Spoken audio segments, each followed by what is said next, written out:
Okay, welcome everyone. Welcome to Data is Your Friend, using data for planning and practices. And I'm Dana Fabella with the Child and Family Policy Institute, and extremely important uh, and happy, I should say, to be hosting this and to be your linkages project lead for the state. And thank you, all your coordinators are on. I'm really pleased, and a lot of your team is here. Okay, first of all, I want to let you know it is being recorded, and the recording is what, it'll, for those of your team members or folks that couldn't attend who want to listen in, we'll be sending out the recording and a link to the next conversation or the peer sharing Zoom call that we'll have in July. So we want you to use the chat. You've been introducing yourself. Thank you so very much for that. And we're going to have you use the chat throughout the session. If you have any questions you want to, ask the presenters, you're not going to, we're going to not, we're going to try to keep you muted, and we're asking you to put it in the chat. And any of the questions that we might not be able to answer today for whatever reason, either we didn't get to them or your presenters don't quite have the answer, we'll get it back to you in a Q&A following this session. So the CFPIC team, the Child and Family Policy Institute of California team, who's with us today, is myself, Dana Fabella, the project lead, and we have Leslie Ann Hay. I don't know if you can see her. Good morning, everyone. Roxanne Stevens. Hi, everyone. It's so good to see you all. And Barry Johnson. Good morning. Great to see everyone. So they are going to be sort of watching the chat, and if there's questions at the end, which you're welcome to question the presenters, but put it in the chat. We'll gather those up, and we'll ask everyone as leaving a little bit of time at the end of their presentation to respond to your questions. So what are we going to do today? I'm going to give you a little background of why this was an important webinar for me, and I hope an important one and an informative one for you. We're really fortunate we're going to have CDSS, the California Department of Social Services, their RAD branch is here to talk a little about the statewide data match that they did, and they did that for the oversight committee, or what should I call it? The planning committee, the state planning committee. And then we're very fortunate, we're going to have Orange County show how they did their own data match. They drilled down deeper into their own data to help them do some planning and thinking about their program, and actually use it as a way to handle some fiscal management.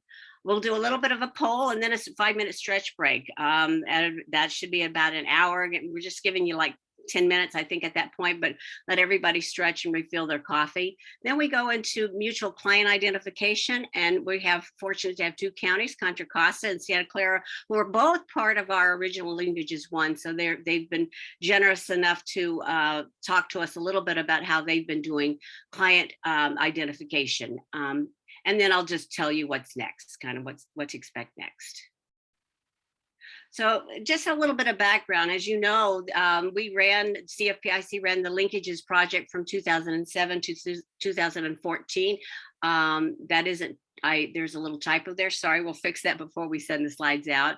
But through a federal grant and through support from the California Department of Social Services, the OCAP, and as well as we received at the end of that federal grant, we received some funding from the CWDA Self-Sufficiency Committee. But one of the things that our experience during this many years is the issue that we had with data, the issue that those 2 big systems, CWS, CMS, and SAS, there was just what I think this is the word called interoperability between the 2. There's you've got to extract and pull the data down in order to do your matches, which we'll see what one of the counties did in order to do matching. And so that becomes a sort of labor intensive process, and a lot of counties aren't as fortunate as we'll hear at Orange County, having an IT division that's really been supporting their ability to grab that data and help them analyze and help them understand what their overlap is. Is there an overlap? So it does require that kind of county, information technology or some specialists, data specialists in the county. One of the things that I saw as these two systems were doing some changes is that hopefully an opportunity. As you know, in the child welfare program, the new system CARES is in the process of being developed. And again, on the payment side, the counties are all moving to one payment system. There were 4 different ones, and now they're going to have one system, CalWin. So I'm hoping that there's some opportunity as the developers start to do this work or are doing this work, that they'll have a way that there may be an easier way to match this as we move into a new era in child welfare and in our CalWorks and TANF program. We really are moving into an era where we are trying to look sooner, work earlier with families, vulnerable families, before there is abuse and neglect, before child welfare has to intervene. So as we understand our data better, it might help us develop strategies that we can move up front a little bit more. So that's what I'm sort of hoping. That's a little bit of the background as why this is important. Next slide. So going forward, I'm really encouraging all of you on this call to really cultivate your friend data. And in doing that, you should cultivate your friend, your IT folks and your data folks. And I learned that really early by a colleague of mine, Barbara Nadell, who was with the Berkeley indicator project, that really data was one thing she used to say, is data is your friend. Because a lot of us that grew up in program that were social workers, we really didn't use data a lot. But as I have moved along looking at what we do and don't do, I know that data, you have to have data. You have to have data in order to know if your program is functioning the way you intended it to, whether or not you're reaching your target population, whether or not you're reaching some income outcomes rather. So, using it to plan, if you haven't identified your target population, is really important. Kind of know where your overlap is, and who you plan to serve based on your own data. And then down the line, we're going to be working with more on evaluation. So you're going to need data for evaluating, because one of the other, I think, challenges for us in the social services field is we don't evaluate what we're doing, so that we can't say whether it's successful or not. So I'm hoping in this Linkages 2.0 iteration that we're able to get into a better evaluation, and that's my hopes. So with that, I'm going to move to introducing 2 of our California Department of Social Services RAD staff, Heather Yee with Research Data Specialist 2, and Christine Horrell, probably didn't say it right, Chief, and they're with the Data and Research Insights branch at the Department of Social Services. So with that, Heather and Christine, I'm turning it over to you. Thank you. Good morning, everyone. I think maybe the next slide is the report that I'm going to go over. Yeah, Mia, you want to bring that up, the slide? I'm not the slide, she's just bringing up the report. Oh, the report. Sorry, Okay. there's a couple seconds of lag. There it is. Do you see it now? Yeah. Yes. Okay. Is that big enough for everyone? Can you see that? Make it a little bigger. Okay. Better? Okay. Yes. Okay, so this is the CalWorks and Child Welfare Data Linkage Report. It was a report that was first developed in 2018, and it has been updated quarterly ever since. And this report seeks to examine the extent to which CalWorks recipients cross over into the child welfare referrals of abuse and neglect. And this is done through a data match between the CalWorks population and all clients involved in a referral to child welfare during a 3-month period. And we start by pulling all those in MEDS, the Medi-Cal eligibility data system, who have a CalWorks aid code at any time during the 3-month time period. And then we pull in all clients in CWS CMS that were involved in a referral to child welfare services during that same 3-month time period. And then we perform a fairly simple data match between the 2 data sets based on combinations of exact and fuzzy matches of SSN, date of birth, first name, and last name. And this report here is the latest report showing the results of the match for the 2021 Q3 time period of July 2021 through September 2021. So table 1 reflects the total counts of the CalWORKs recipients and CWS referral clients and the number of matches between the two. So this table is broken down by age, with clients 17 and under grouped and clients aged 18 and over grouped. The total CalWORKs recipients down there, the grand total for all ages during this 3-month time period is 820,198. And the total clients involved in a referral to CWS is 328,412. And that includes both children and parents or others that were involved in that referral incident. There were 44,610 matched clients between the two, and that represents 5.4% of the total CalWORKs population and 13.6% of the total CWS referral population. It's not in the table, but they're in the narrative. So of those 44,610 matched clients, 19,165 were involved in a referral that was evaluated out, and 31,659 were involved in a referral that was actually investigated. So then we move on to table 2, and we look at just those, by race and ethnicity, we look at the CalWORKs recipients age 0 to 17 only, and whether those that were matched to an investigated CWS referral were victims of a substantiated allegation of abuse or neglect. So we see there are 4,684 of the 649,000 CalWORKs recipients, or 0.7%, were substantiated victims of child abuse or neglect. And then table 3 takes those 4,684 substantiated victims and then looks further to see if the month or months of CalWORKs eligibility was during the same month as the child welfare referral. And this was kind of to see if whether they were simultaneously, more or less, in both of the programs or not. I think if you scroll down table 3, yeah, there.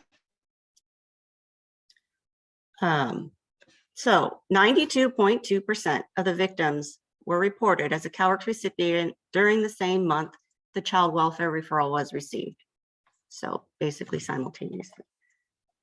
Okay, let's see what's the next page.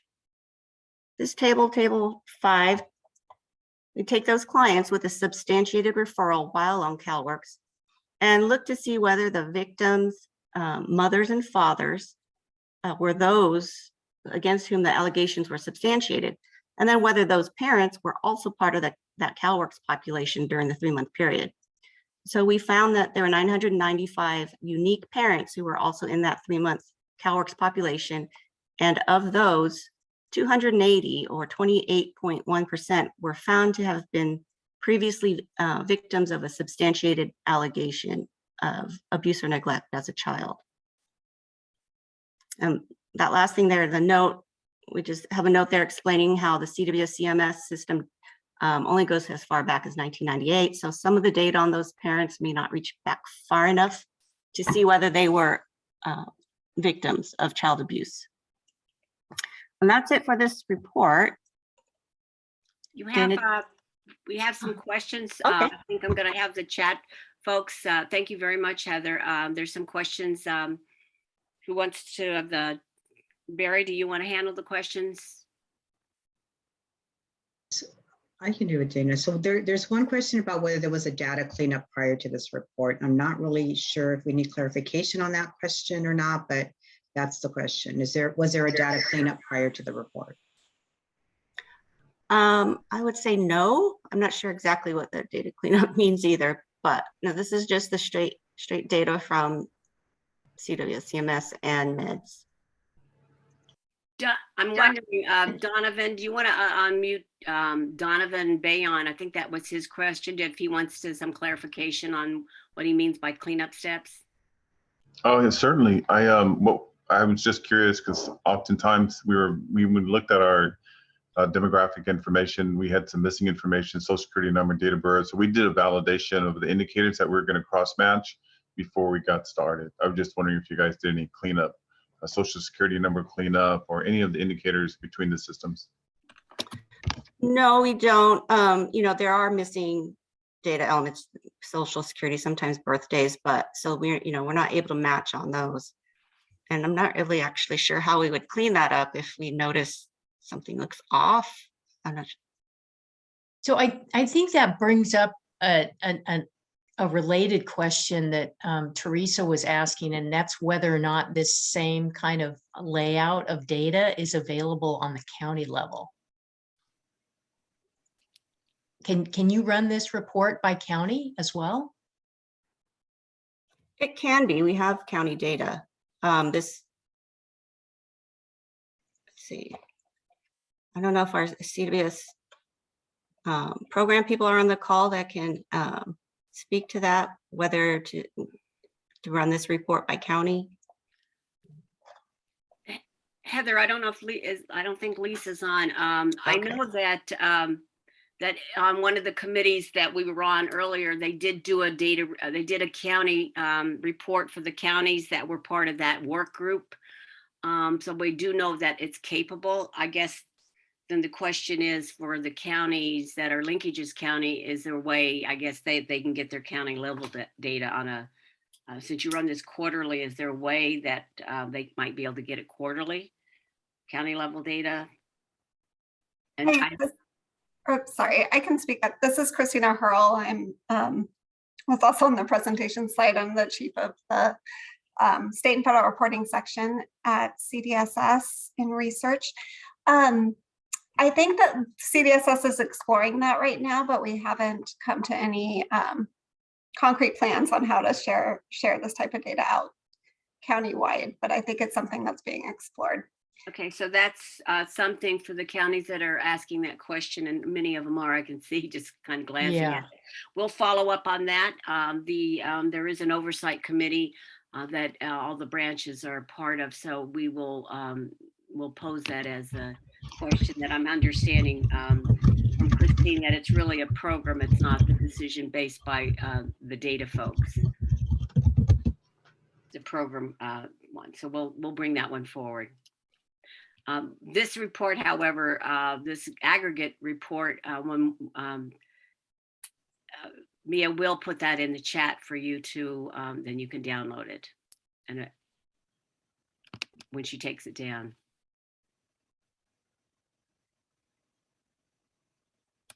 And maybe I might suggest too, Dana, for the oversight committee to maybe even consider if there's a way to lift up the guidance and the formula that went into creating this report at the state level. If that's something that could get shared and translated to the county level, some counties may have the capacity to run this themselves if they knew, how it was developed. Well, we're very fortunate that right following this, we will have County of Orange, who is going to share Yeah, a little about their data. great. That's how they did it. So, all right. Is there any other questions from the chat, folks? There is one more question from Allison. If it's pulled out of CWS using business objects, can that report be shared among the counties via business object methods? This report was not using business objects, and actually we also run this a quarter behind, so that we have, especially for the meds data, so there's time for that meds data to kind of settle, because the quarterly data is not complete, and so we look to the next quarter's data to go back and pull in all the information. Right. So it's So just, yeah. it's 1 quarter behind, which is, that's pretty good. That's pretty recent data though. Yeah, and you'd have to pull in them for business objects. You'd have to pull the meds data in separately, and then do the match.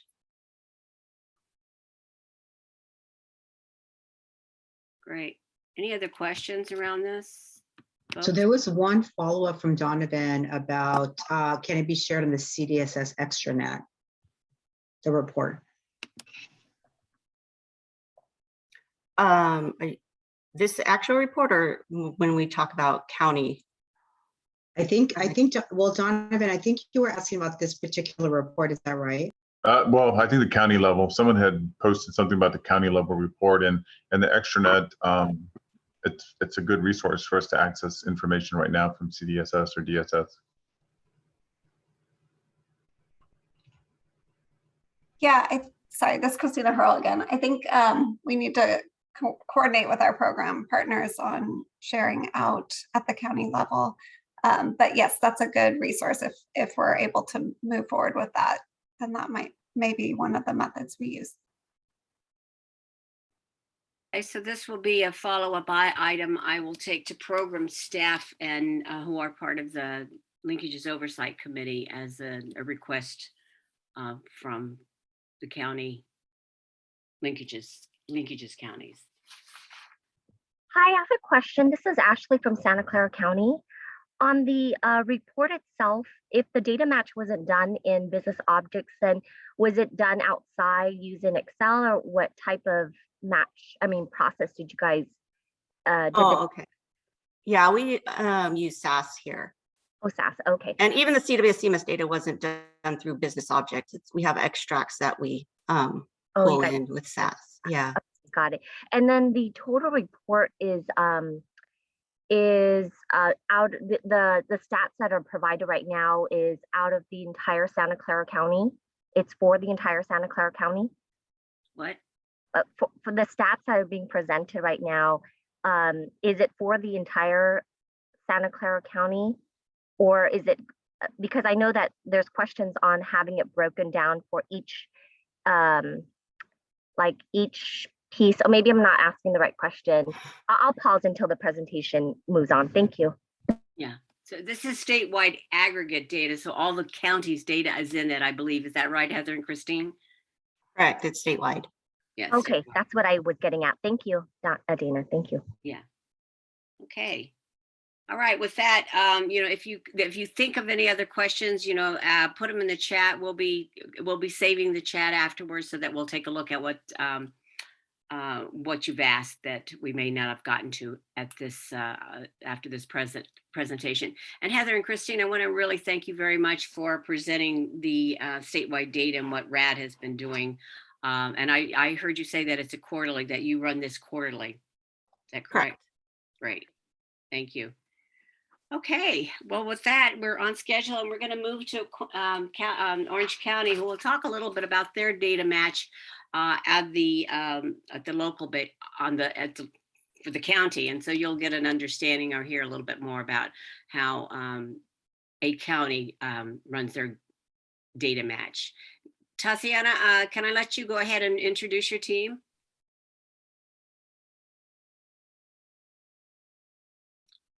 We can't hear you.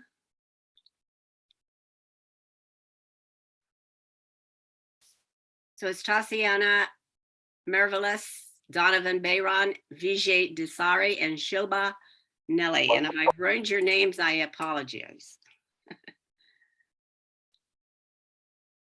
You're still on mute, Tatiana.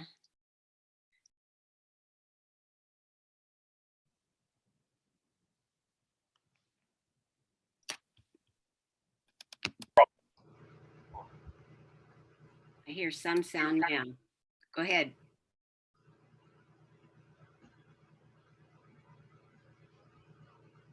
Tatiana, I can't hear you. I wonder if one of your team members could talk. Yeah, hi, good morning. This is Donovan. What we were hoping to share is just some of the our methodology used to get the information. Thank you. So I see Tatiana, could you give me a thumbs up? Do you have control of this? Well, Mia will run the slides for you. I think Tatiana, for whatever reason, we can't hear you. Donovan, if you want to go ahead and Mia will move the slides if you want to take over. Is that okay? You want to do the presentation? I'm going to try my best. Okay. Let's do this. Okay. Okay, solving the linkages puzzle one piece at a time. And the Tatiana she was the project lead, the project manager, brought all the resources together, helped us kind of figure out what the ask was, and we looked at our data. So much of it was built on the data matching, some of our methodology, extensive cleanup. There was just a lot of cleanup, which worked well for many reasons. But Mia, would you be able to advance the slide? So the methodology, solving linkages, puzzle with data, methodology, define. Okay, so the methodology was just, and this worked well across both our policy and program, defining mutual clients, looking at the time frame that we wanted. I believe the goal was to eventually have projections for our fiscal staff. And so we wanted to build a methodology that could be recreated and recycled and reused and improved over time. Consultation with the SMEs across both our CalWORKs, SMEs, subject matter experts, as well as our child welfare subject matter expert, and a combination of using internal and external systems and tools. And then from there, we identified subject matter experts across multiple departments, as you can see, administration, executives, which we had 2 executives that sponsored the entire project, finance or financial services, contracts, resource, and our information technology. And we also had program level subject matter experts, children and family services, and family self-sufficiency and adult services, which is those are 2 of 4 divisions in social services in the County of Orange. And then from there, enhance services. The goal was to enhance services once we identified our mutual client populations and established the ability to track linkages. The goal was to provide enhanced services and increase and improve services for those linkages families, and then ideally to ultimately look at outcomes. Were we able to meet some of our targets? Were we able to improve services, for example, shorten the time for family reunification? And we were using projection percentages of mutual clients to drive that from the fiscal standpoint. And then it also was able to surface some of those CFS, our Children and Family Services, key contracted services. So Mia, would you be able to, may I ask, are there any questions before we move forward? No, Donna, Hopefully we'll be back. Tessa. They're going to be, they're watching the chat, and we'll do the questions at the end unless there's something people really didn't understand about what you said. So. Okay. And I may question myself because I wasn't prepared for all the slides, but I'm gonna, based on our interaction and the effort of the group. I'll say the external systems were CalWIN, CWCMS, and MEDS. And MEDS we used honestly for partly data validation. You know, validating the Social Security numbers, validating the SIN numbers is something that is a field that's available in both systems. So that really speaks to our goal was to use one unique identifier across systems. Internally, we had our contracted services systems and our OSIMs, our Orange County Information Management System, which is used for our wraparound services. And internal tools, it's all about Excel. Keep it simple, keep it portable. That was the goal. So that data extraction, okay, 2020, thank you, Mia. So this data model, okay, so the idea essentially was initially we needed to see what we were working with. We chose an 18-month period, and then from within that 18-month period, we looked at the service components, effective periods. So service component, if you're familiar with CWCMS, we looked at service components FR, family unification, family maintenance, court, and then we also looked at voluntary services for an 18-month period. So the idea is if you have a service component effective start date within an 18-month period, we're just going to move you to the bucket A, for example. And then of that population, we did we scrubbed the indicators. We looked at social security number, date of birth. Names are kind of challenging across systems. So we really focused on the SIN number, which we knew was directly linked in MEDS to a foster care case in all cases, for example, in CalWORKs. So we really spent a lot of time cleaning up those SINs, the client index numbers. And that's, again, in both systems, as well as in IHSS's CMED system. And then on the Children and Family Services side, we do receive Medi-Cal paid claim data that's also has the SIN value as part of that data set. So we really tried to clean up the SIN numbers to make sure that that unique identifier across both systems, we verified it in MEDS, we looked at CalWORKs, and then if it wasn't available in CWCMS, we just added it to CWCMS. So once we have the 2 populations, we use a client data match similar to what we shared earlier. We looked at the date of birth, SIN number, name. We did a lot of validation. Hopefully, Tatiana, if she jumps on board, she can speak to it, because the validation in itself surfaced other areas that were unexpected for us. And then from Absolutely. there, Oh, did you pause because you heard me? oh yeah, Yay! Tatiana, yay. Back on, Tatiana. Donovan, you're doing an excellent job. Oh my God. You did You're too kind, amazing. Tatiana. Please continue. Well, Tatiana, is it possible you could share? So there were a couple of cases you validated. I think you realized that before they were, it was a CalWorks case, or there was an application for CalWorks. And what happened is when a child welfare referral was open, they denied or discontinued it before the application was ever approved. And from there, what we realized when we start looking at some of these cases where people may have been contemplating CalWorks prior to child welfare, and if their application was denied, for example, if they didn't turn in their verifications or other things, what we did is we expanded that period for the service component effective period. For example, if the service component was effective for FR on April 1st, 2021, what we did was we added a 60-day padding prior to and at the end of that effective period if there was an end date. And that allowed us to capture those where they may have applied for CalWorks but didn't pursue the application, and now they're in child welfare. So that was some of the discoveries that Tatiana made during her validation. Tatiana, can you share any insights in your validation across both systems? Yeah, and again, thank you again. You know, Donovan and the rest of my colleagues that are also part of this presentation, VJ and Shoba, who are from OCIT, and Donovan being from our system support team. We've been involved in this project since 2020 when our Orange County executives had given us the green light to revamp linkages within our own county. And it did start with the piecing the puzzles together and using that data to bring those pieces together that within the first couple of slides that Donovan eloquently covered. And that validation was key, especially because I was able to listen on the audio. The question did come up, how are we validating? And the validation with birth dates, the social security numbers, and so on, sometimes we had to look across systems, you know, so if we were pulling data based on the SIN from CWS CMS, that data validation was also, we were looking at ONDATEs that might have imaged the actual birth certificate of the client and finding that the spelling and the name. So sometimes we were capturing errors based on the fact that maybe names weren't captured correctly. And so we wanted to validate that these were in fact this mutual client is the true mutual client and not because their name was misspelled and there were some errors along the way. And so that I can't say enough about the validation piece. We were able to bring our CFS clerical team on board in terms of the data cleanup, because as we discovered the CIN numbers, the social security numbers, the date of births, any errors, our CFS clerical team and their supervisors were able to start meeting with us on a regular basis, where we pointed out and provided the list of those cases, and they were able to go into their systems to also update and also correct the information as we came across.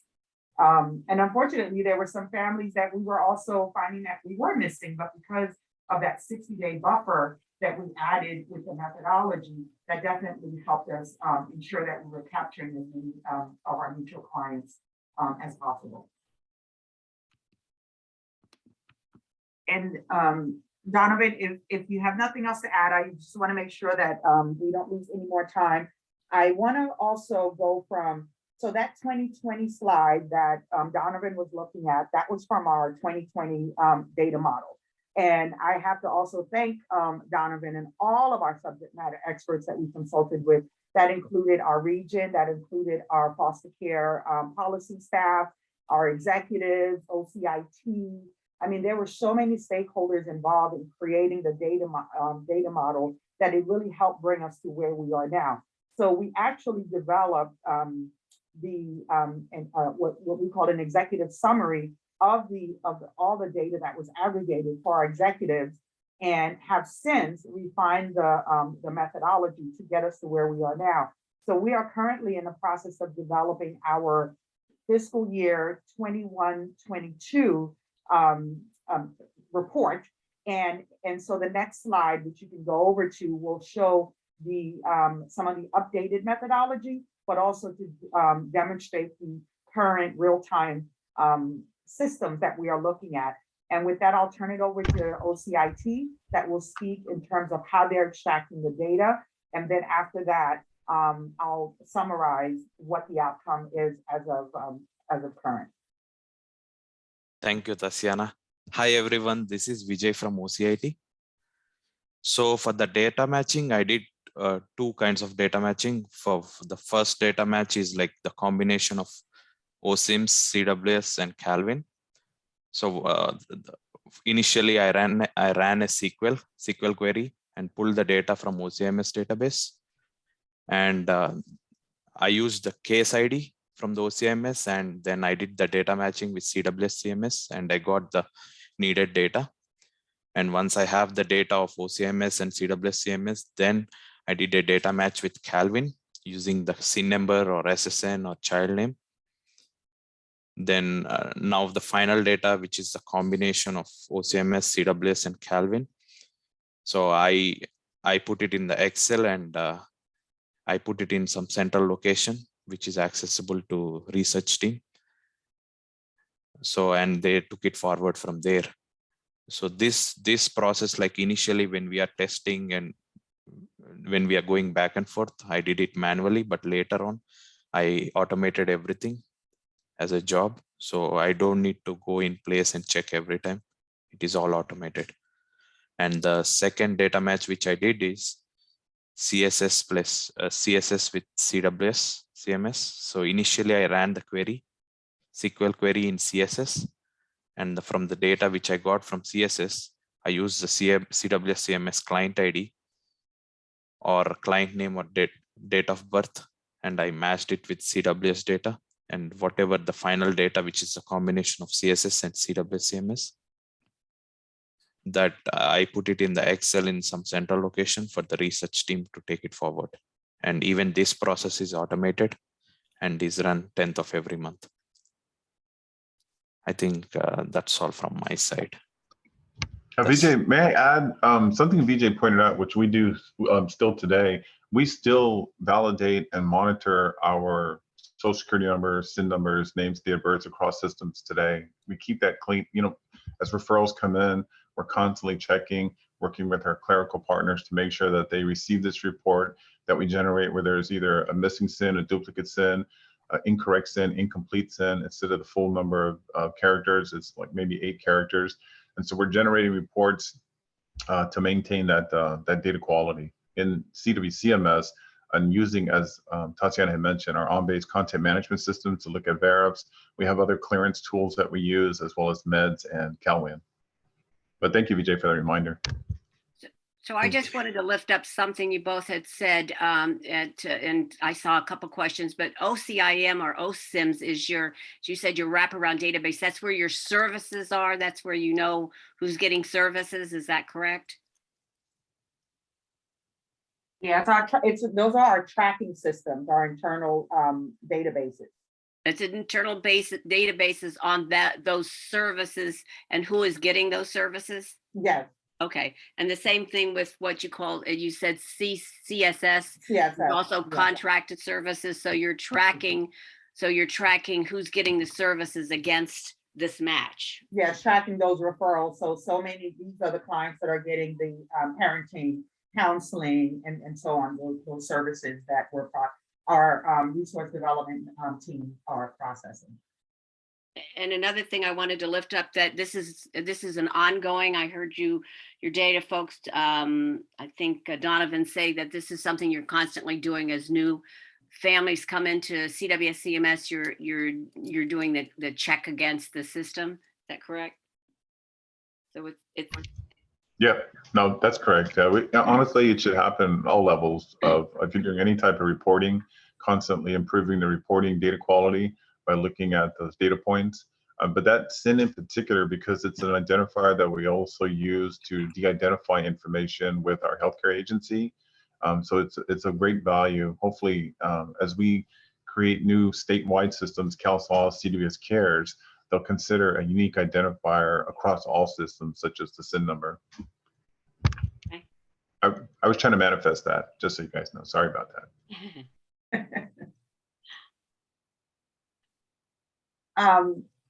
DJ or Shoba, did you want to continue with the CSS?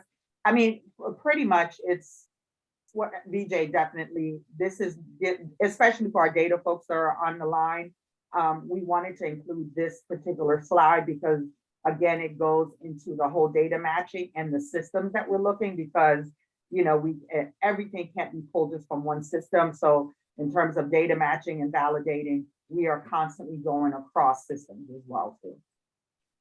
OCIT, did you want to add anything else, or did you want me to I move think on? that's all. These are the two data matching which I did, which I took, for one of which I took OCMS as the base, and for the other one I took CSS as the base.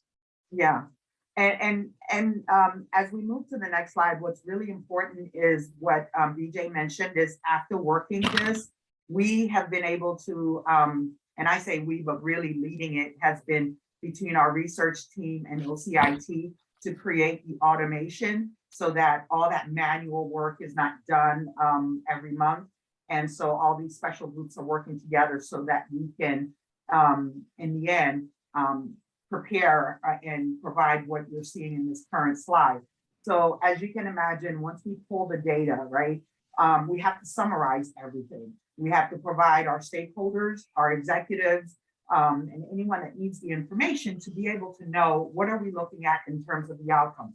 So one of the things that we did get the green light on in terms of being able to shift funds, that was one of the puzzle pieces that we had in terms of how do we shift the TANF funding to some of these key contracted services.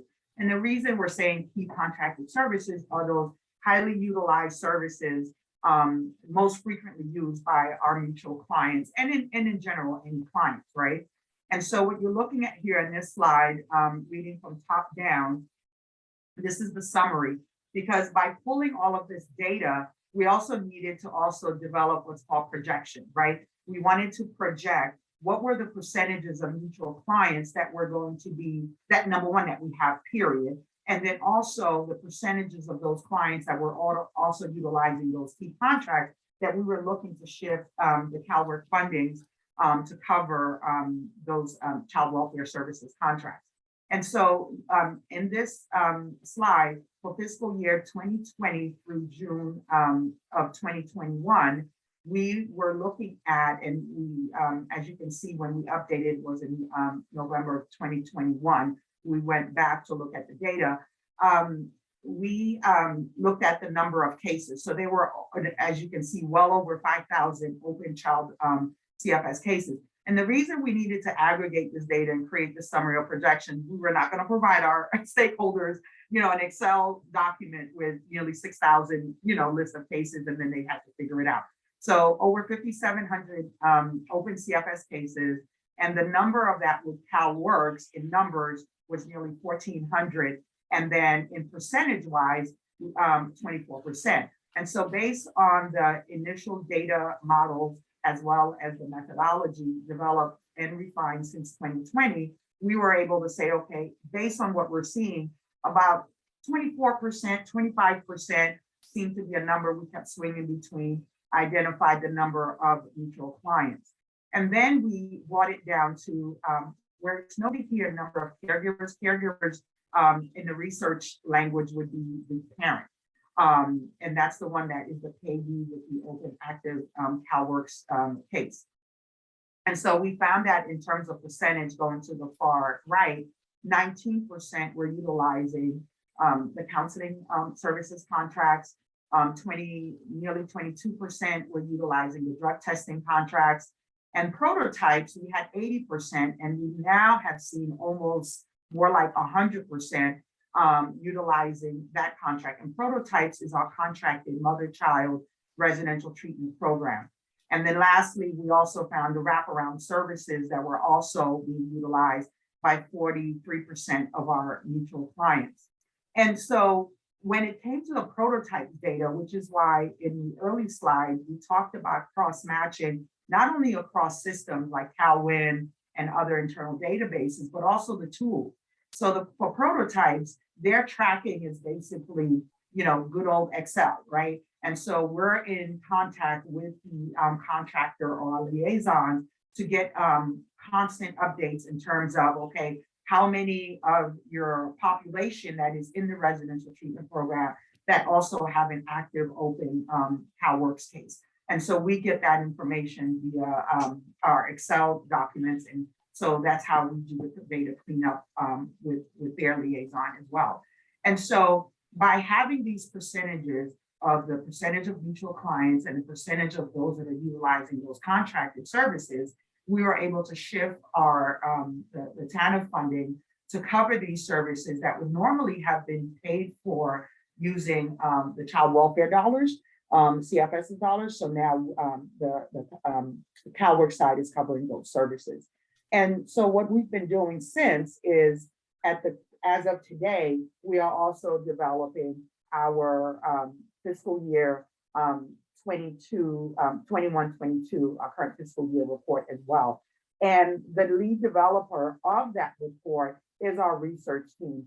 And although they're not here today, I do have to say that the lead that we were assigned to, and also all of the research teams, have been extremely hands-on in terms of helping us pull all this data together to then create this template, which internally we vet. However, they're able to aggregate the data and create this table. And so we're also using those projections so that way we can update our finance and contracts team in terms of shifting those dollars and the funding. I believe that based on our reports to present, we probably have shifted over $2 million to cover these contracts based on the submitted invoices. Wow. And with that, we could move on to the next slide because I want to give some time in case there's any question. But again, this has been a very huge project in terms of working with the data for as long as I've heard of mutual clients with the agency, I think since early 2000. I know I was never involved in data. I hadn't even heard of the agency really being hands-on with data the way it was. So I have learned, and even though this series, this webinar is Data is Your Friend, we are all in this together. So we want to wrap up with saying, just remember that data is our friend, because it has been able to really teach us and help us grow in so many areas that we just couldn't even imagine. And I'm sure there's more to come. And with that, thank you, everyone. Well, that was really wonderful. And I know that there are a few questions in the chat. So chat watchers, do you want to? Yeah, I think we were able to answer most of them. Yeah, I Thank think you, so. Tatiana, for the prototypes, caregiver definition, and that involves a residential program, it sounds like. And then in terms of the span of what you counted as an open CFS case for your match, it looked like it was voluntary family maintenance and then court family maintenance and family reunification. Is that right? That is correct. Yeah, okay. And so I'm just thinking about from a prevention standpoint, are you guys considering it all, like kind of also taking a look at some of your referral population as well, even upstream a little bit before it's an open case, and seeing what that match looks like as well? Is that anything you're considering for the future? Everything is possible, at this point. Because we've realized that even from the true sense, even within our own policy, a mutual client is an individual, right, that has an open referral or an active case with the child welfare side, as well as a pending application or an active CalWorks case on that side. So that's why I said like the methodology, and even that's going to also include expanding our populations based on where the need is, right? And what services they're getting. But in terms of service component, that's why we're making sure at least those that are receiving the voluntary family services, whether it's family maintenance court, or family reunification, we're trying to capture all of those components, and we have been doing that, but expanding it to the referral, it depends on what is that question, right? What is that business Sure. need that's needed, so that way we can pull from that population. Yeah. Right. Thank you so much. So I wonder, is there anything else but from the questions, the chat? No, it looks like it's good. I really want to, thank, I think it's really amazing that Orange County has got that kind of partnership between program staff and their data and research staff. In my experience from several counties I've worked for, that's not usual. And so just hope that we'll think about that as we move forward, and maybe we'll drill down a little further with Orange County and ask them how that came about. But at this point, I'm going to sort of move us onward, and I thank that whole team. I'm hoping that you all will be available and can, at least some of you can attend July 26th, when we're going to do a follow-up sort of peer sharing and a chance to have folks talk to one another in smaller groups on our July 26th peer sharing a session. So, well, thank you so much, Orange Hey, Dana, County. there is one more question in the chat that just popped up. Do we have time to ask Go Orange? ahead. Yes. Go ahead. Okay, so this was from Julie Clemens. How will this data set inform your practice in Orange County? Was the question. I mean, it sounds, you got a great overview here on, it's certainly some forms of cost sharing arrangements, but is there also a way that this data match informs the day-to-day practice, like catching, mutual cases that wouldn't otherwise be identified or something like that? That's a great question. One of in terms of practice, what has helped to piggyback on what Dana said in terms of the fact that there's so many of our different departments that typically probably wouldn't have the opportunity to work together on something like this, and we have been. One of the practices has been many of the entities that we've touched, they are now flagging their cases and even updated their own internal system to be able to have a checkbox or some sort of trigger to help with that automation to identify this family as a mutual client. And even as simple as going back out to the child welfare side and saying, look, when you submit your referral, until we even were able to get the automation in place, they were writing MC, or something on there to be able to flag. So the practice of just getting everyone to constantly think, hey, this is a mutual client, or this is a potential mutual client, and having that, and then in the validation will validate that. But that has been a practice, even on with our family resource centers, the FRCs, their referrals also flag mutual clients. So the practice of identifying mutual clients has definitely increased, probably 100% from when I remember in the early 2000s. That's great. Thank you so much. Thank you so much, Tatiana. So we're gonna do a poll first, and then we're gonna do a 5-minute break. Mia, you want to bring up that poll?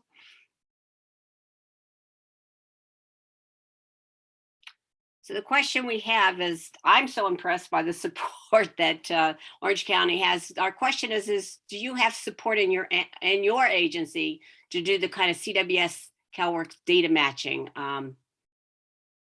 Good. Looks like quite a few people. That's great. And also that second question is, your agency would commit IT resources to evaluate our linkages strategy. As I said, we're going forward and we are really going to be thinking about evaluation. We have a whole work group on that topic. So we've got about 30%, I'm sorry, about a little half of you say that yes, that you have support for data matching. Some of you aren't Dana, sure. only the co-hosts right now can see the results. Do you want me to end it so everybody can see, or? Yeah, why don't you, okay, let's give everyone a couple more seconds. A couple more seconds. It looks like I see it stopped pulling it. Why don't you go ahead and end it and then let everyone see it. Okay. And then we'll do a 5-minute stretch break. Do you hit the stop sharing, or I do? I did. No, okay. You're good. Can folks see it yet? Yeah. Yeah, everybody should be able to see them. Can you all see, I can't see it on mine. That's why I wondered. Roxanne, you are nodding. You can see it? Okay, then I think everybody can see it. Well, that's interesting. I'm not sure why I can't. Oh, well. It All right, looks so like- So do you want me to go over it, Dana? Or you? yeah, please, because I can't see it. Yeah, so it looks like about about half said yes, they have support in their agency to do data matching. 12% said no, and 30% not sure. So we're, that might be an action item to find out whether you can do that after learning about the webinar. And then about committing IT resources, we had about 35% said yes, just 3% said no, and a pretty large percent, 62% not sure. So again, might want to investigate that and figure out whether you can get those IT resources. Great. All right, with that, we're going to take a 5-minute break and, stretch, refill your coffee, and come on back, and we're going to move. Okay, we're going to be starting up again. Hope everybody's had a quick stretch break. I know I did. And I know I need that more than ever. Really want to thank Orange County for their presentation and the state for their presentation. I started this webinar off by looking at data in the aggregate, the big picture data that you can use for planning or for, purposes like Orange County. What a fabulous way that they're increasing services to their mutual clients by making sure that their contracts reflect the fact that a lot of these are mutual families, and they're going to use a funding source that can increase that kind of those services that are very necessary. We heard parenting, substance abuse services, counseling, those kinds of services. So it's a way they've used to increase and make sure that they're maximizing funding for services. So now we're going to move into sort of on the practice level. So you need, data for planning purposes to know who you're serving. And now on the practice level, you need it more like, to know more closer to real time, like who are our mutual clients so that we can then jointly serve them. So with that, I've asked 2 counties, and we're going to start with Contra Costa County.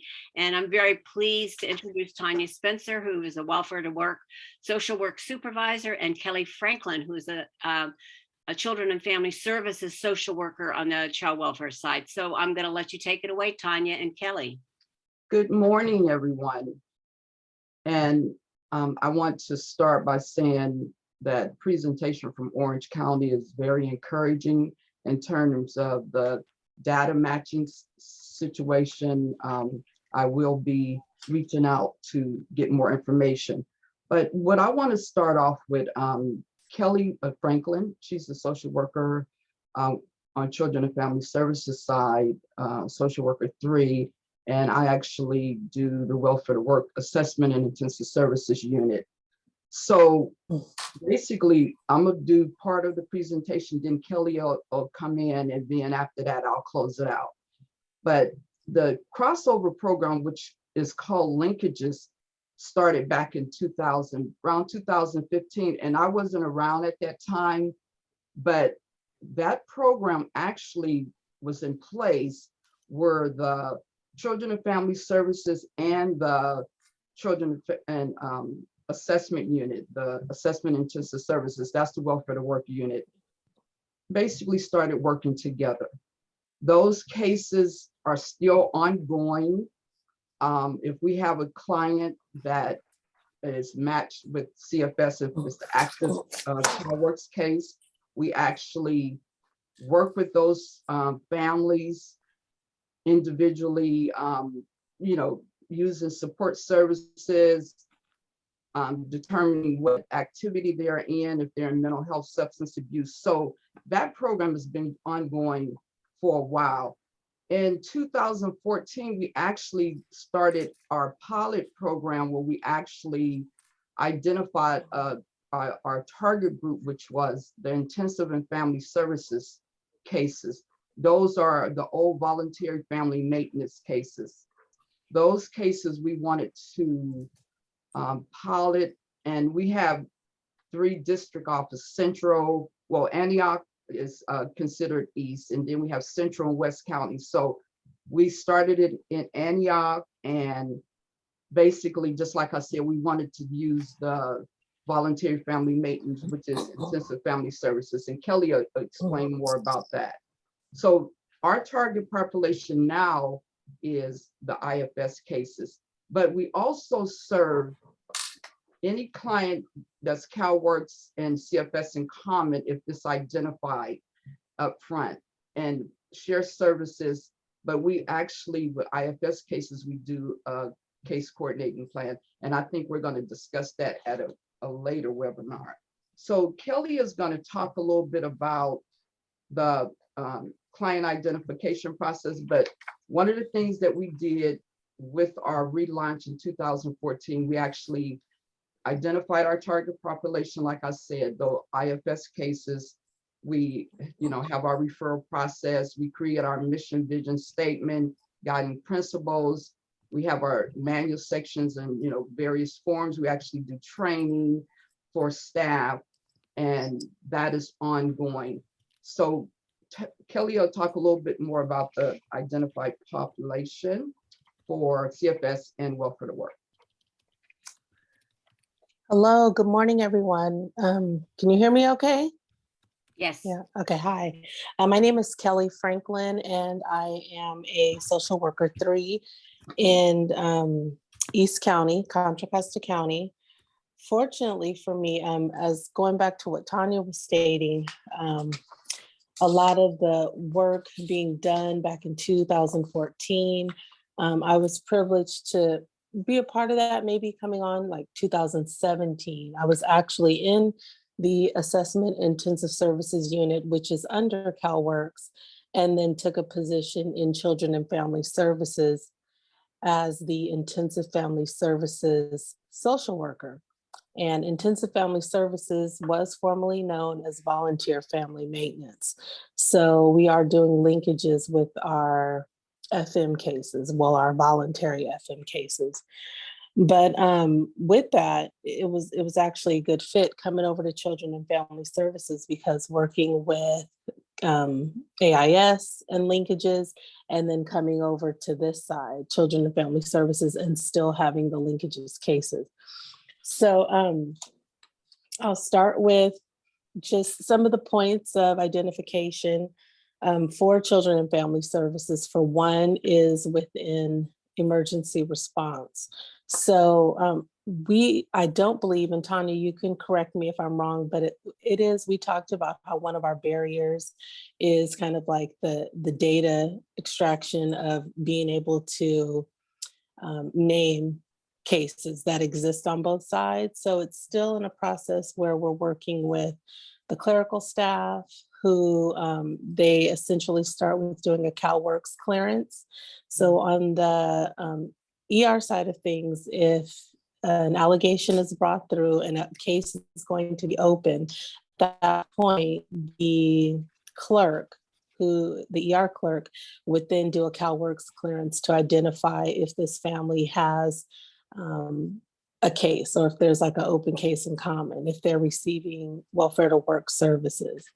And then with the welfare to work side, basically the linkages point of identification can come either way, through the CalWORKs intake and field, through welfare to work, the initial appraisal / OCAT, or just monthly contacts or reappraisals, or when an assessment is being completed. So a lot of times we're identifying, if the family isn't caught at the beginning of like case opening, then they're caught later on when we're working with the family and building a rapport, like during routine check-ins, during the social worker engagement, and any of those things.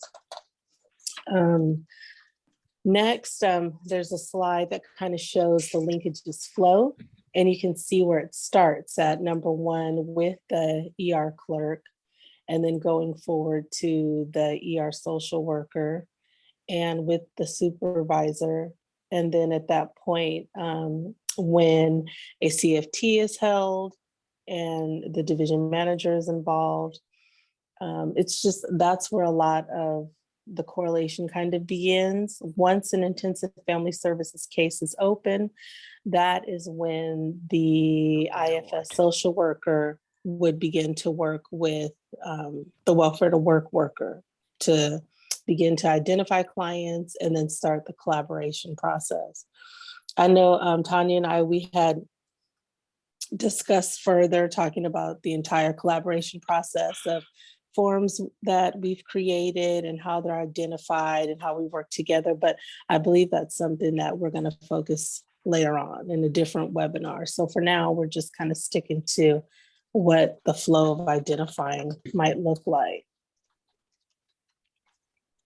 Okay, so the next slide. Basically, just like I said, the linkage process started way back in 2005.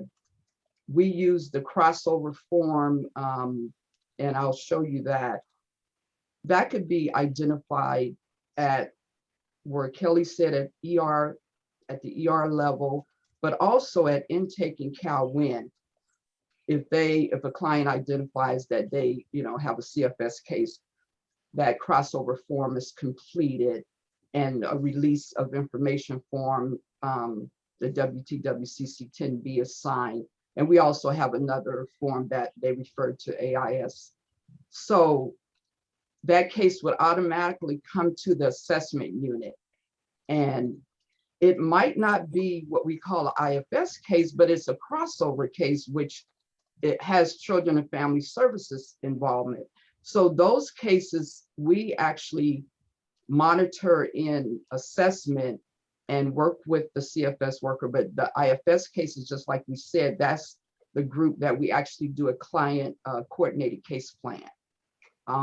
But with the regular crossover case, we do identify, what the goals are, what the plan is, and those workers also work together. So just like Kelly said, the linkage identification, doing appraisal, doing OCAT, and at that time, if it's identified that the client has the CFS case, we do that crossover form. And if you can take me to the next slide, the crossover form. So this is our crossover form, and we use that form. It could be at the ER level, coming from the CFS side, or it could be at CalWorks intake level, or it could be when they're doing an OCAT, or it could be when the assessment worker is working with a client. Basically, this crossover form identifies that we have a case that's linked. And the way we have it set up, when it is identified by a clerk from CFS side, they complete that top part of this form with the case number, the ER worker, the parents and the children's name, and then that information, once it's cleared after the children and family team meeting, that this is going to be an IFS case, then the case goes to the IFS supervisor, and this part is completed with the CalWorks worker, welfare to work worker. So what happens is that the case comes to my unit, and we actually have assessment and intensive services unit in East County, and we have Central and West is together. So we have two AIS supervisors. So the case comes to me, and just like this form is completed, we get the CalWorks worker information, the welfare to work information, and this form is completed. Go to the next slide for me, please.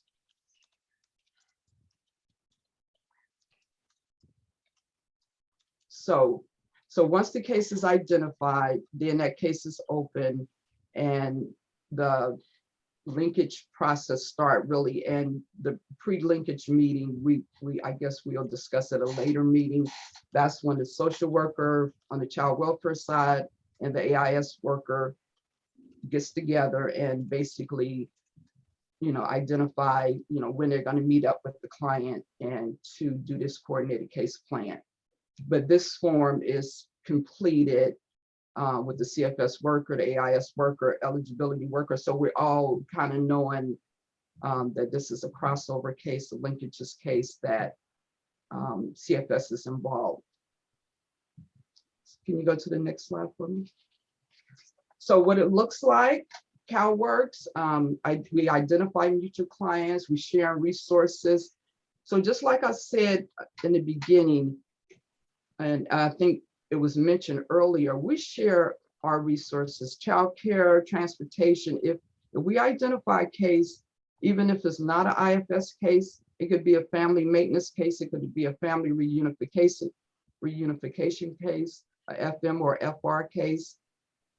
The social workers in AIS work with that worker, the CFS worker, and share services. You know, if the client needs childcare, we provide childcare. If it's transportation service, so we share mutual services. And with the IFS cases, we have a joint case conference and joint case management. So basically the families benefit from, you know, not having duplication of services. If you can go to the next slide for me, please. So a summary of the linkage process.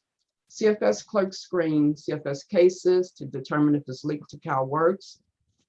If the case qualifies, and just like I said, this is our target population currently related to us doing a coordinated case plan, but other CFS cases, just like I said, family maintenance, family reunification, we also provide support working together with the assessment and intensive services unit.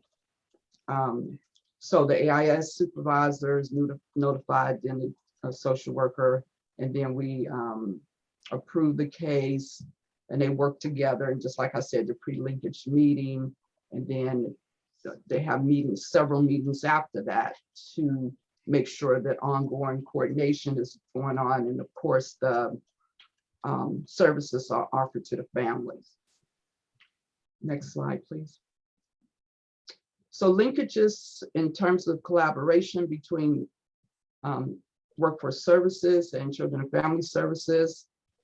You know, of course, it's effective for families and for the program to share information to make sure clients are not, you know, like, for example, they have an appointment with CFS and, you know, they have a welfare to work requirement. We want to make sure that we work together to make it effective for the family and efficient in terms of leveraging resources. Like someone said, I like the ideal in terms of, you know, when you involve other partners to look at the sharing of the cost. So that's our next steps with our linkage program. Of course, data systems. We currently have an Excel spreadsheet that we use to track, and it's done manually. But you know, the next process we're looking at, and I put that as a barrier: staffing changes, lack of data system integration, because our two systems, CWMS and CWS and CalWorks, does not, you know, talk to each other. And hopefully that's something that could be looked at with CalSAWS, or maybe not at this point because it's already in place, but those identifier, you know, like I think somebody mentioned people identifying, like putting, you know, like a little identifier, maybe added to a form, say this case is in common. So just looking at those types of things in terms of making sure we match up our clients. But in terms of efficiency, leveraging resources, less duplication, teamwork, and essentials, our success is connected, working smarter, especially with critical budget. When the budget is tight right now, I think, you know, budget is not as tight, but it's still better to share resources and work together. And it helps the clients to, you know, not be so confused and have to not be able to follow through with one appointment because they have another appointment with another worker. So basically, I think once, you know, we, just like I said, our next approach is in terms of looking at a more expansive system, but we are focused on IFS cases, but we are looking at, you know, expanding to other areas. And I guess, you know, sharing that data can give us that information on the whole population, but of course, with staffing changes, and staffing, you got to look at that. So, but it is very interesting. And I think that was my last slide, right? Yeah, I think so. Okay, thank you very much. So I thank you so much, Tanya and Kelly. And I know that she mentioned a couple times they do this data match so they can do case coordination, and they have a whole process for that we're hoping that at a future webinar that we're going to do a webinar on how we keep those the communication going and how those cases are coordinated and the coordinated case planning, but we're going to save that for another time. In the meantime, there are a few questions. Barry or Roxanne, do you want to lift up the questions from the chat? Sure. So the first one is just basic, like what is AIS stand for? So that's an acronym for something. Assessment and Intensive Services Unit. That's a group of social workers. Okay. Well, we have social worker ones, and that's my unit. And Kelly, the Children and Family Services are social worker 2s and 3s. So. Okay, and then Go ahead. assessment and intake services, right? No, Assessment and Intensive Services. Sorry, it says, thank you. Assessment and Intensive Services. Okay, and then the next question is, do you have an MDT sharing agreement? Was it approved by county council? You mean a county plan? It sounds like it's about sharing of information. So it's like an agreement to share information among different programs. A multidisciplinary agreement. Yeah, we do use, I think one of the forms that Tanya had mentioned, the release of authorization. Tanya, that's the 10B or the, what is that? Yes, we have a release of information form. Yeah, so that we can share, it's specifically to share information with the client's CFS social worker and their CalWorks social worker as well. So was this, was your plan, that sharing agreement form, I'm assuming, maybe I shouldn't assume, was it approved by your county council, that sharing agreement form? Well, I believe that's, the analysts, we have this goes back to 2005. So, they created the department manual section. This release form has been created way back then. So I'm assuming yes. Yeah. Okay. Thank you, Tanya. And there are other questions. I think there was one question from Julie, who asked how, I guess it was earlier when you were talking about the ER clerk access. How does your ER clerk access CalWIN? So on Children and Family Services side, the emergency response clerk, she has access to CalWIN. And so when a case is opened, a new case is opened at CFS, she basically runs a check to see if that family is receiving benefits through the CalWorks side and if they are eligible to welfare to work. Okay. And therefore linkages. So it's in the screening section of where they're setting up cases, they're screening to see if they're involved in any other services. Right. If they're receiving cash benefits, yes. If they're receiving cash. Okay, great. Thank you. Were there any other questions, Barry or Roxanne? No, there was just a request to share the release of information form. So if you all are willing to share that, then we can distribute that after. Okay, so I'll check with the analysts, okay? Okay, so that'd be great. That's it. And we can share, we'll share that when we share the other material. And I'll talk a little bit about what we're going to be able to share at the very end. In the meantime, thank you very much, Tanya and Kelly. And I really like that you lifted up our marketing, which was effective, efficient, and essential. Those were from our Linkages 1.0, and you can actually find that material on the Linkages, in the Linkages toolkit in the communication section. But I appreciate you're using that tagline. That's great. So Santa Clara, thank you so much for participating. Lolita Castillo and Jeff Chartrand, I've known them from our previous Linkages 1.0, so take it away, Lolita and Jeff.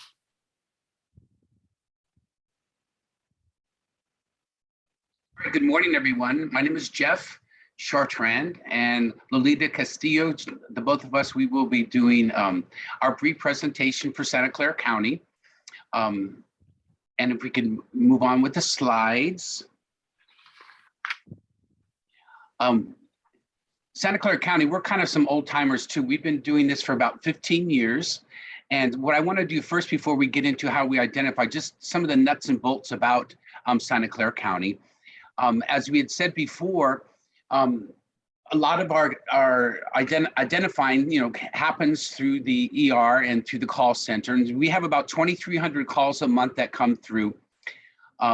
Before I go further, let me just say, I have oversight of the WTW and Lolita has DFCS, okay? Just so you know about that.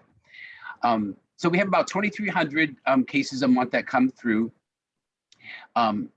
An average of about 630 children are under family maintenance or reunification programs. And then of that 630 children, there's about 12% are identified as linkages. And then a little bit about our caseload. The linkages caseload, on average, we have anywhere from 50 to 60 active linkages cases per month. On average, we have about 5 new cases coming in, and we end up closing about 9 cases a month. Now, closing can be that they finish their requirements with the courts, and they will be moved on to a regular WTW worker, or in some cases, they've gotten employment, which is a really good thing. That's a very successful outcome. So it's an ongoing average 50 to 60 cases coming in, cases going out. Next slide, please. The makeup of our linkages team, we have 6 employment counselors. 1 is a lead and 5 regular employment counselors. The employment counselor series is part of the WTW that takes care of all of the WTW cases. On average, our employment counselors, they have 15 to 20 cases a month that they're handling as linkages cases. We also have an eligibility worker who works with DFCS. And what he does, he is a key point for us because he's a liaison between DFCS and then his benefit staff and then our employment services staff. And what he does, he helps clients with in issuing benefits. He helps manage a common case mailbox, which I will describe a little bit more in detail. And he's co-located at dependency court. So as far as identifying, that's another piece where we potentially identify folks at dependency court also. And one of the ways that we really try and keep our team together and functioning is we have monthly partnership meetings. And what this does is, really keeps the communication flowing. It keeps us, that peer-to-peer contact, because both of our departments are so different, even though we have the same clients. So most of our topics are about, process and procedures in case we need to change anything or new things that have come up. We talk about caseloads and staffing updates. We also talk about data analysis. And then we have a time for our workers to share some of the challenges that they've had working with their clients and some of the success stories that they've had. And we also, another good thing about having this partnership meeting is, I think a lot of us, and some of you will experience, staffing changeover is difficult. You just, it seems like you just get things going and it's running good, and then somebody retires, or then, a worker gets promoted, and then you're trying to get another person to, work within linkages and, getting them up to par. And so by having these monthly meetings, it really helps orientate the new staff that come in. So that's another positive thing. And the people that attend these meetings, we have the DFCS coordinators, agency program specialists. We have some eligibility worker supervisors. We have a couple. We try to have one from each office, but we usually have at least maybe 2 or 3 that attend the meeting. We have a CWES supervisor, all of our linkages ECs, a DFCS liaison, and social worker staff development. And what I also wanted to say, going back to our team, so I talked about the employment counselors and then our EW staff. And then also we have about 150 social workers. And so they are part of it also, not directly as far as our partnership meetings and all of that, but those 50 or 60 cases can be spread amongst those 150 social workers. So at any time, any of those people can be involved. That's been a challenge sometimes, but we work through it. There was some, I think as all of you know, there's some workers that are a lot more involved and focused than other workers, but we all do our best to keep the positive outcomes and experiences for the client as they're going through being a part of linkages. Next slide, please. So, now Lolita's going to go ahead and start giving you some additional information on a common case. Yeah, so Santa Clara County, we define linkages common case as a family that is receiving voluntary or court family maintenance services or family reunification services. And that is also currently active or participating or chooses to participate in CalWorks employment services. Or if they are sanctioned and expresses interest in lifting the sanction, then they are also considered a common case. And of course, they have to have a remaining time on 8.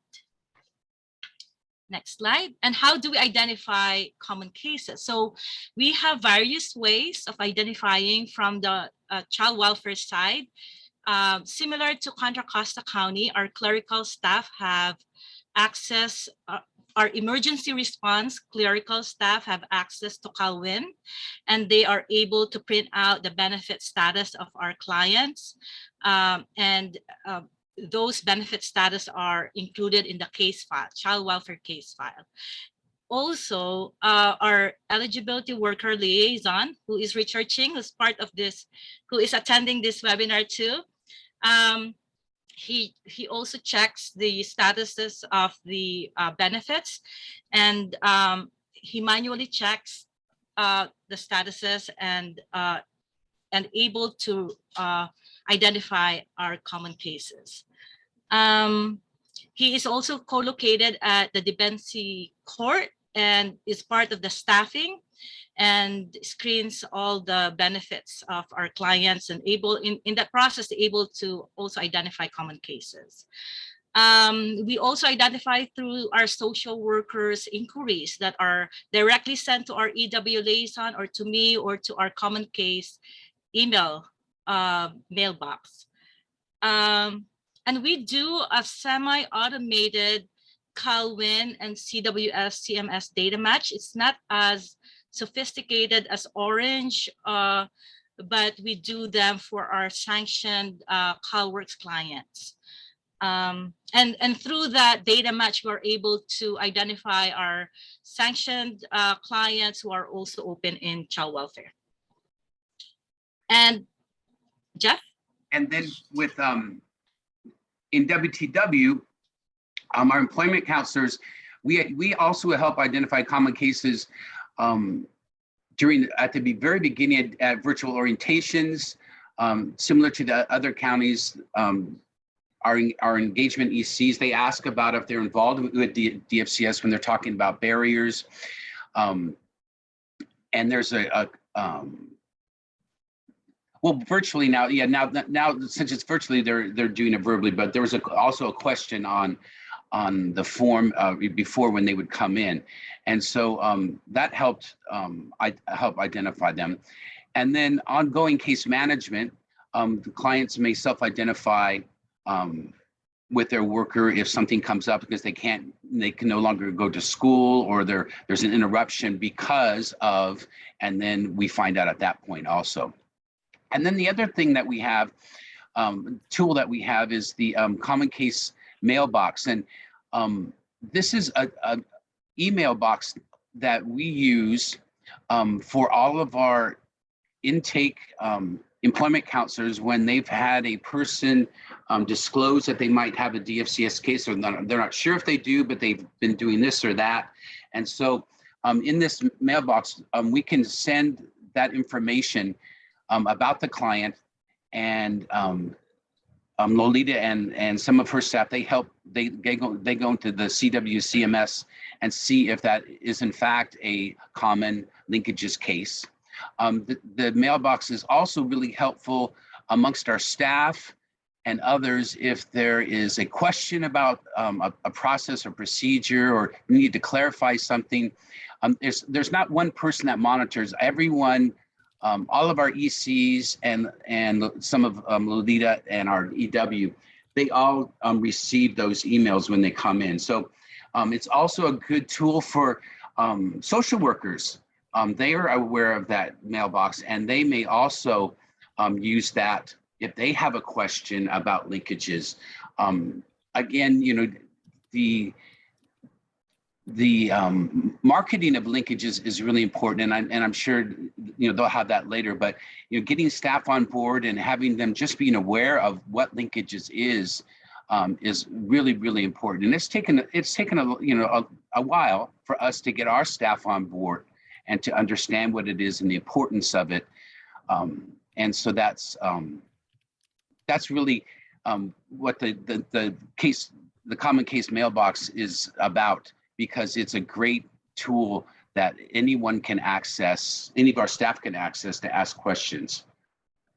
Yeah, so then Jeff mentioned about the common case mailbox, and the staff are aware of that because it exists, and linkages exist because we have linkages.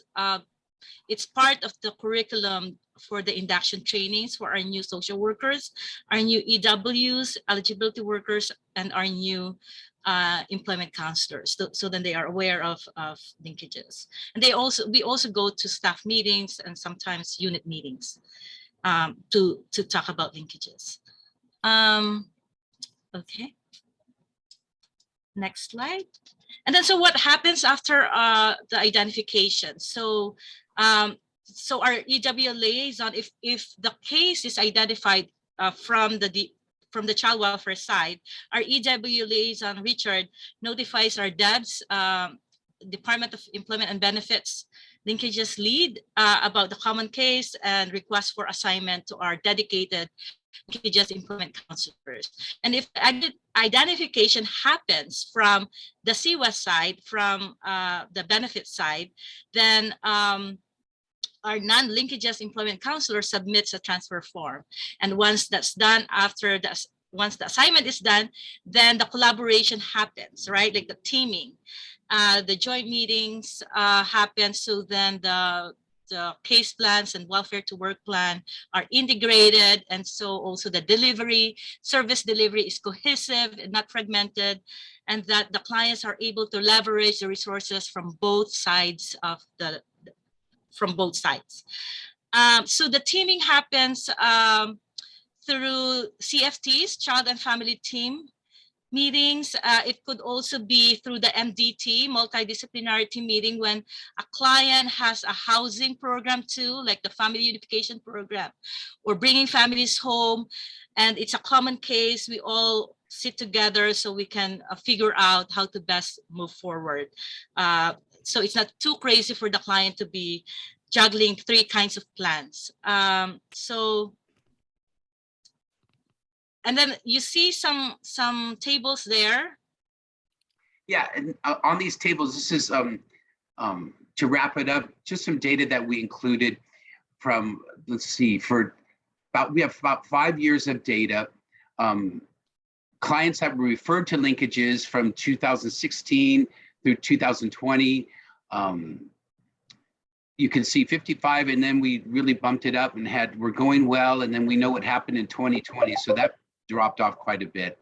And then ones that had completed integrated plans, again, over a 5-year period, you can see the increase there, and this is during the year, how many integrated plans we had completed. And then finally, the last table reflects how we tracked the contact, because the contact between the social worker and employment counselor is real important, and so we wanted to see how we were doing with that. So we tracked that, and so you can see, face to face,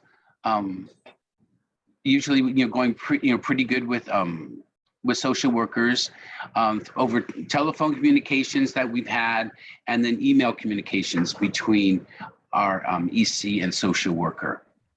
And again, 2020 was lower, and then in fact, we kind of stopped gathering that data because everything stopped. So we're back up and running again, and we've been collecting from 2021, and we're looking forward to putting a more robust data stats report together that we'll have on a monthly basis. So thank you, everyone. That's part of Santa Clara County's linkages. Thank you, Jeff and Lolita. I'm going to defer to my chat watchers. Do you have any questions in the chat you want to lift up? Yeah, there was one question about your partnership meeting. Who's involved in that? So our managers are involved from both sides. Our leads, employment counselor leads, and all our dedicated linkages employment counselors are there. And when we need to discuss the processes, policies, and procedures, we invite our program staff. And when we need to discuss training, we have staff development there. When we need to discuss research and data evaluation, data, we invite our representative from our RAD, Research and Development. So, and then of course our eligibility worker liaison, and also our supervisor, eligibility worker supervisors, are regular members of the linkages team. And the theme today is data is our friend, right? So then to know the fidelity of our design, because collaboration is the heart of linkages, right? To know why, if we are really doing collaboration, that's the reason why we are tracking, how many times are you meeting, how many times are the plans integrated, because whatever is measured gets done, right? So that's how I would end our presentation. And Lolita, there was one more question about the communication. How do you capture that data? I'm interested in that. Some of the other people were interested. So it's tedious because we ask our linkages employment counselors to track them in an Excel spreadsheet. Oh, okay.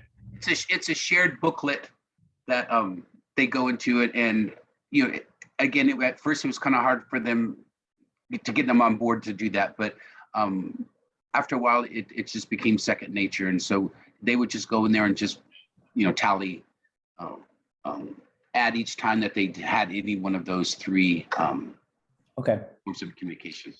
And then there, oh, go ahead, sorry. There was a question about how are you tracking linkages cases in CWS CMS. So once a client is identified and assigned to our linkages EC, we enter a special project indicator in CWS CMS.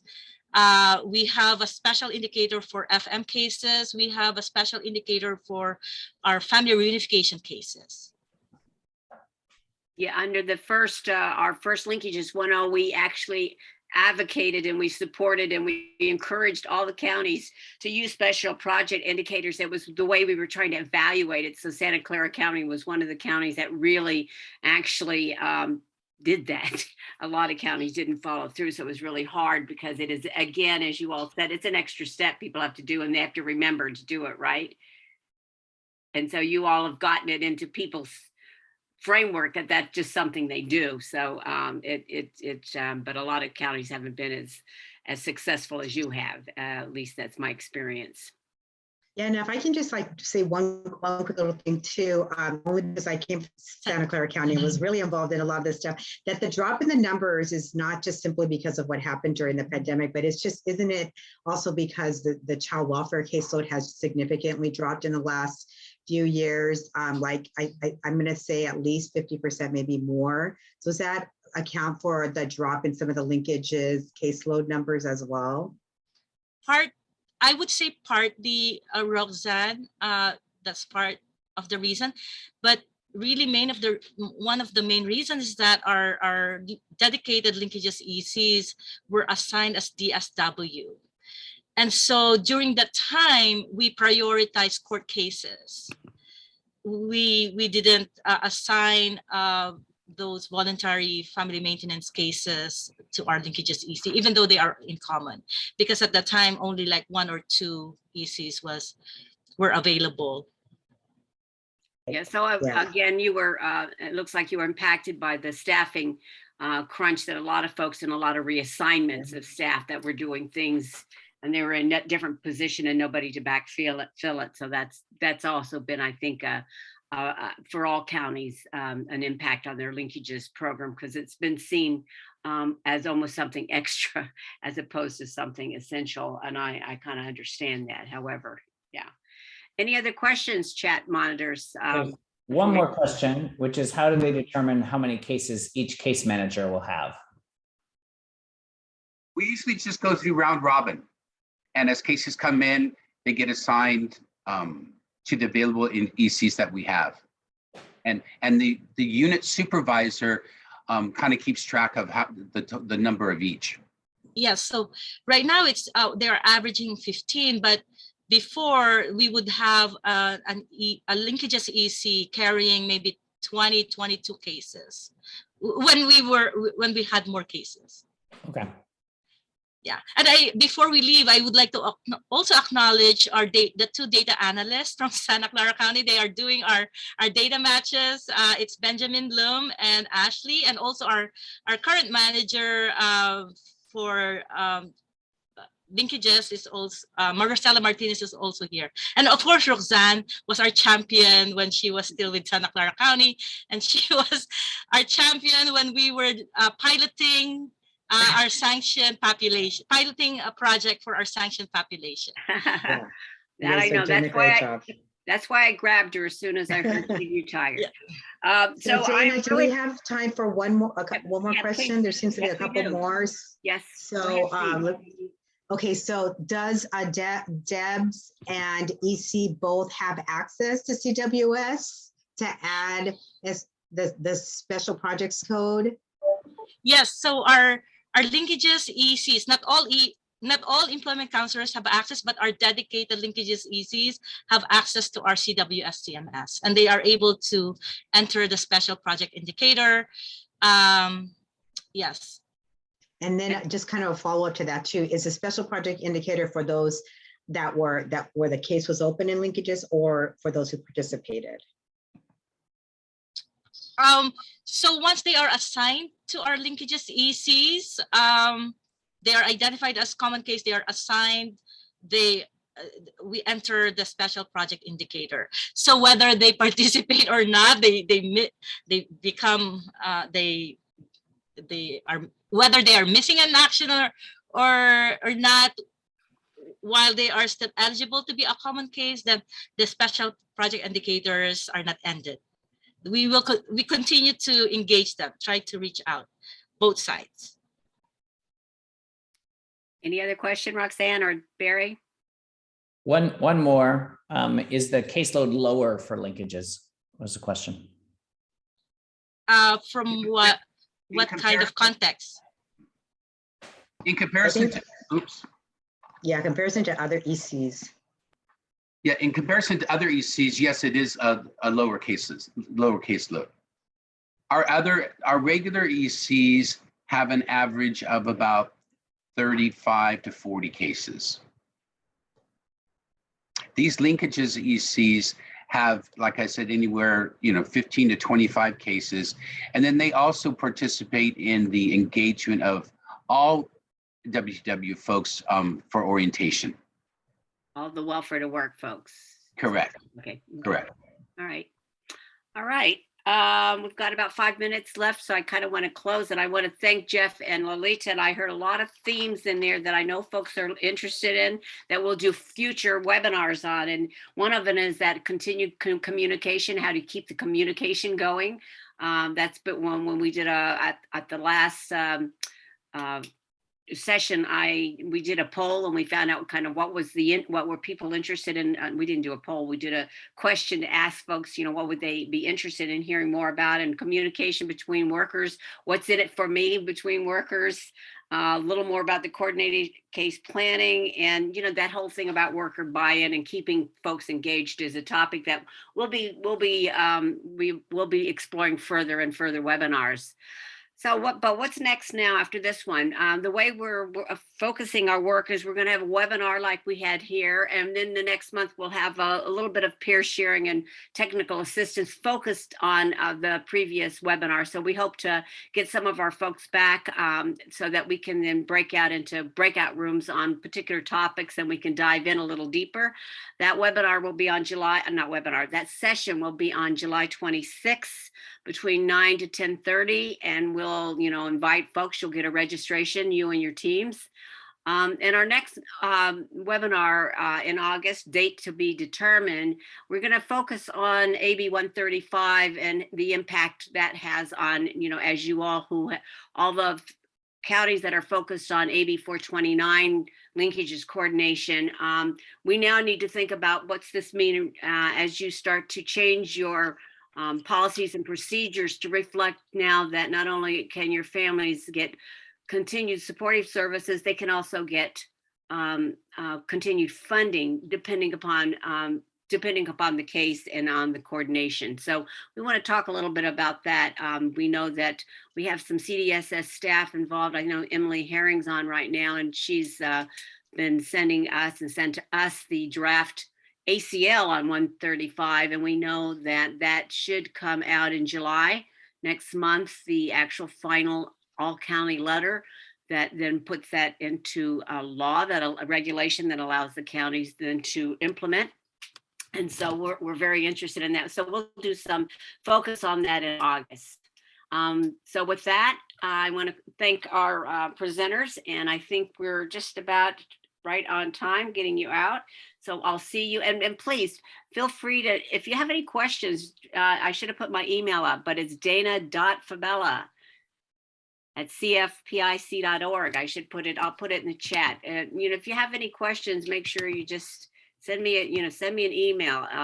I'll be following up with the coordinators. We're going to actually, I want, Mia, if you could put the current linkages coordinator directory. My contact is through the LC, what I call the LC directory. And I asked my coordinators that I'm working with to make sure that their team or anyone else in their group that wants to be participating on webinars to be notified of them and all the material we sent out. We're doing our quarterly newsletter now. So if you have anything of interest you want to share around what's happening around linkages, please make sure you send me information. I'll include you and contact you for the newsletter. But I'm going to put myself in here for you guys to,